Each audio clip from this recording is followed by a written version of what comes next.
যে আমায় নরম পেয়ে সস্তা ভেবেছে, আমি কঠিন হয়ে তার ভাবনার মানে বদলাবো। যে পেয়েও আমায় চিনতে পারেনি, তাকে হারানোর বেদনায় বোঝাবো আসল মূল্য। যারা স্বার্থ ছাড়া আমায় তুচ্ছ মনে করে, তাদের ছায়া থেকে দূরত্ব গড়ে তুলব। নিজেকে নতুন করে ভালোবাসার গল্পে বাঁধব।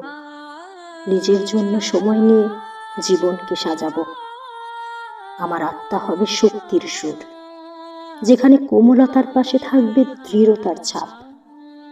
নিজেকে যত্নে গড়ে তুলব প্রতিদিন, নিজেকেই আপন করে আদরে ভরাবো। সব সময় মনে রাখবো, আমার সময়, আমার মমতা কোনো মূল্যহীন দানে বিলানোর বস্তু নয়। আমি আমার আপন আলোয় জ্বলব, নিজের মুক্তির পথ নিজেই তৈরি করব। এখন থেকে আমি শুধুই নিজের প্রেমে, নিজের আলোয় নিজেকে নতুন করে গড়ার শপথ নেব।